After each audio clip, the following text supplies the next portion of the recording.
Salam pemirsa. Dalam beberapa tahun terakhir, pemerintah Tiongkok telah memperluas pengaruh ekonomi dan militernya ke Afrika, Eropa Tengah dan Timur, Amerika Latin dan Pasifik. Beberapa negara demi pertumbuhan ekonominya sampai memutuskan hubungan diplomatik dengan Taiwan dan beralih ke Tiongkok. Analisis percaya bahwa pemerintah Tiongkok menggunakan kepentingan ekonomi sebagai sarana untuk memaksa negara-negara ini memutuskan hubungan diplomatik dengan Taiwan. Namun, kenyataannya menunjukkan bahwa pengalihan diplomatik ke Tiongkok tidak membantu pengembangan ekonomi negara-negara bersangkutan. Timur sedang bangkit, Barat sedang tenggelam, adalah penilaian situasi yang keliru.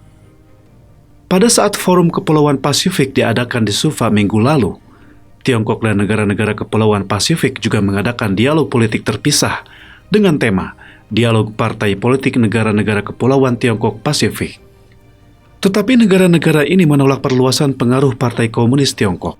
Perdana Menteri Kepulauan Solomon Sugapare mengatakan secara terbuka bahwa negara itu tidak akan mengizinkan pemerintah Tiongkok membangun pangkalan militer. Dalam sebuah wawancara dengan VOA, Mai Lesiu, mantan kepala penasihat kebijakan Tiongkok untuk kantor perencanaan kebijakan dari Kementerian Luar Negeri di era pemerintahan Trump mengatakan bahwa sesungguhnya banyak negara yang tidak mengetahui tujuan dari strategis pemerintah Tiongkok. Mai Lesiu mengatakan bahwa pemerintah Tiongkok memberikan manfaat ekonomi dengan sikapnya yang agresif, membuat orang tidak sadar apakah ada tujuan militer atau keamanan di balik tujuan ekonominya. Meskipun secara ekonomi maju, tapi Tiongkok adalah negara komunis yang sulit untuk menyelaraskan kedua aspek tersebut. Mai Lesiu yang saat ini menjadi peneliti senior di Institut Hudson Amerika Serikat mengatakan bahwa PKT bangga akan kekuatan ekonomi dan militernya dan percaya bahwa Timur sedang bangkit dan Barat sedang tenggelam dan bahwa pamor Amerika Serikat sedang menurun yang juga telah menyebabkan kesalahan penilaian yang serius terhadap situasi internasional. Mai Lesiu percaya bahwa salah satu dari praktik ini adalah sangat tidak realistis dan yang lainnya adalah tidak akan terwujud. Apakah ekonomi negara-negara yang beralih dari Taiwan ke Tiongkok kini membaik? Pada bulan Mei tahun ini, European and American Institute of the Academia Sinica merilis sebuah laporan komparatif yang diberitakan oleh Suara Amerika. Laporan tersebut berisikan perbandingan sejauh mana ekonomi negara-negara di keempat wilayah yakni Afrika, Amerika Latin dan Karibia, Eropa Tengah dan Timur, serta Oseania terpengaruh saat masih menjalin diplomatik dengan Taiwan dan ketika beralih ke Tiongkok. Penyaji laporan, Xian Huiwu, seorang peneliti asosiasi di Taiwan Academia Sinica, dan Derek Sheridan, seorang anggota tim, masing-masing dalam pertemuan tahunan Asosiasi Amerika Utara untuk studi Taiwan yang diadakan secara online pada 9 Juli dan diskusi online di Wilson Center, Amerika Serikat pada bulan Mei tahun ini telah mempresentasikan hasil penelitian tersebut.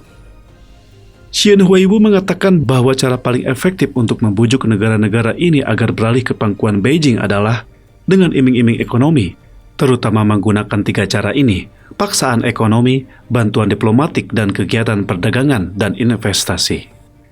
Laporan tersebut menyimpulkan bahwa negara-negara yang telah beralih secara diplomatis dari Taipei ke Beijing atau berpartisipasi dalam proyek sabuk dan jalan yang ditawarkan oleh Beijing, mereka jarang memperoleh pertumbuhan ekonomi jangka panjang yang diharapkan oleh masyarakat setempat dan bahwa kepentingan jangka pendek terkadang diperhatikan. Namun, manfaat ini mungkin terkikis oleh utang yang tinggi atau ketidakseimbangan dalam transaksi perdagangan. Negara Afrika Malawi masih tetap miskin. Derek Sheridan mengambil negara Afrika Malawi sebagai contoh. Sejak tahun 2008, Malawi memutuskan hubungan diplomatik dengan Taiwan dan mengakui Beijing, tetapi ekonominya tidak juga meningkat sampai saat ini. Meskipun investasi langsung pemerintah Tiongkok di Malawi yang berfokus pada manufaktur, menciptakan 13.796 kesempatan kerja dari tahun 2005 hingga 2012 sebelum dan setelah Malawi menjalin diplomatik dengan Beijing. Tetapi angka ini jauh di bawah 300.000 kesempatan kerja yang semula dijanjikan Beijing. Sementara industri Malawi yang menyumbang 15% dari PDB tidak juga beranjak dari angka itu meski sudah menjalin diplomatik dengan Tiongkok. Dia mengatakan bahwa ketika Malawi menjalin hubungan diplomatik dengan Beijing, Presiden Malawi saat itu mengatakan bahwa langkah itu akan membantu Malawi keluar dari kemiskinan. Tetapi 10 tahun berlalu, penduduk setempat masih menganggap Malawi tergolong negara miskin. Negara-negara Pasifik, Nauru kembali beralih mengakui Taiwan. Di antara hanya 14 negara yang memiliki hubungan diplomatik dengan Taiwan, 4 berada di kawasan Pasifik, yaitu Kepulauan Marshall, Nauru, Palau, dan Tuvalu. Pejabat dari Kementerian Luar Negeri Republik Tiongkok, Taiwan, dan para duta besar Kepulauan Marshall, Palau, Tuvalu, dan Nauru untuk Taiwan berfoto bersama pada upacara penyerahan pasokan medis ke negara-negara Kepulauan Pasifik di Taiwan pada 15 April 2020. Kuo Pei, anggota kelompok riset Kepulauan Pasifik di Akademia Sinica, mengatakan Nauru memutuskan hubungan diplomatik dengan Taiwan pada tahun 2002 dan beralih ke Beijing, tetapi kembali mengakui Taipei pada tahun 2005 setelah ekonomi gagal membaik. Tonga memutuskan hubungan diplomatik dengan Taiwan pada tahun 1998 dan beralih ke Beijing. Namun dibandingkan dengan Tuvalu yang masih merupakan negara diplomatik dengan Taiwan, kinerja ekonomi Tonga tidak sebaik Tuvalu. Selain gara-gara peralihan diplomatik, perekonomian Tonga juga terkena dampak bencana alam dari beberapa angin topan yang melanda serta kerusuhan yang terjadi di ibu kota pada tahun 2006. Kuo Pei mengatakan bahwa meskipun ekonomi Tonga secara bertahap dapat mengejar Tuvalu sekarang, tetapi memiliki utang yang berjumlah besar, sementara keuangan nasional Tuvalu relatif sehat.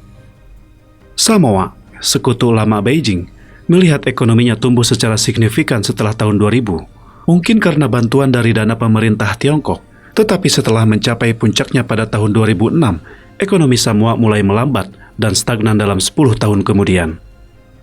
Perdana Menteri baru Samoa tahun lalu membatalkan proyek pembangunan pelabuhan yang didanai Beijing karena utang Samoa ke Tiongkok sudah terlalu tinggi untuk mendukung proyek tersebut, kata laporan itu. Amerika Latin dan Karibia, peralihan diplomatik tidak mendukung pertumbuhan ekonomi lokal.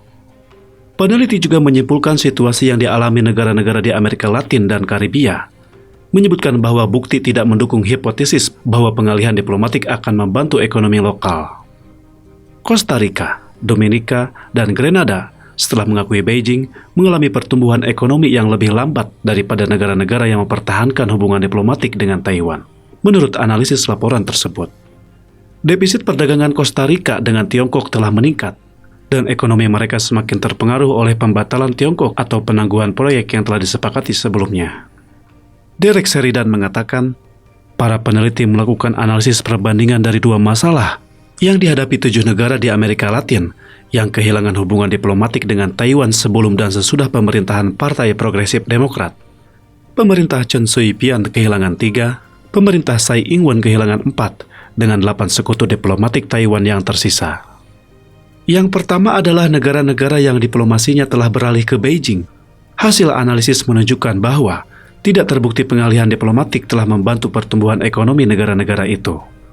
Menurut wawancara dengan diplomat lokal oleh Su Yanpin, seorang profesor di Universitas Nasional Chengchi, Taiwan, yang bertanggung jawab atas penelitian terhadap kawasan itu, mengatakan, negara-negara Amerika Latin dan Karibia yang sebelumnya percaya bahwa menjalin hubungan diplomatik dengan Beijing dapat membantu memperbaiki perekonomian negara-negara di kawasan itu, tetapi melalui perbandingan, ditemukan bahwa kinerja ekonomi negara yang mengakui Beijing belum tentu lebih baik daripada negara yang menjaga hubungan diplomatik dengan Taiwan. Kedua, laporan tersebut tidak menemukan bukti yang cukup untuk menunjukkan bahwa negara yang berhubungan diplomatik dengan Taiwan beralih ke Beijing karena tertarik pada proyek sabuk dan jalan. Oleh karena itu, pandangan arus utama yang beranggapan bahwa negara-negara yang telah menjalin hubungan diplomatik dengan Tiongkok setelah pemutusan hubungan diplomatik dengan Taiwan telah mengalami peningkatan pertumbuhan ekonomi atau proyek sabuk dan jalan yang menarik minat sekutu tradisional Taiwan untuk mengakui Tiongkok itu adalah tidak benar. Eropa Tengah dan Timur, kinerja ekonomi negara 16+1 tidak lebih baik. Di kawasan Eropa Tengah dan Timur, tim peneliti menganalisis kinerja ekonomi negara-negara peserta setelah peluncuran inisiatif 16+1 Tiongkok Eropa Tengah dan Timur. Yang dibandingkan dengan Turki yang tidak berpartisipasi dalam mekanisme ini, menemukan bahwa kinerja ekonomi Kroasia, Republik Ceko, Hongaria, Montenegro, dan Slovenia tidak tumbuh lebih baik. Hal ini telah menyebabkan beberapa negara di Eropa Tengah dan Timur mengeluh bahwa inisiatif 16+1 tersebut ternyata gagal memenuhi janji awalnya untuk meningkatkan pertumbuhan ekonomi. Sampai di sini dahulu pembahasan kita hari ini. Terima kasih atas perhatian Anda.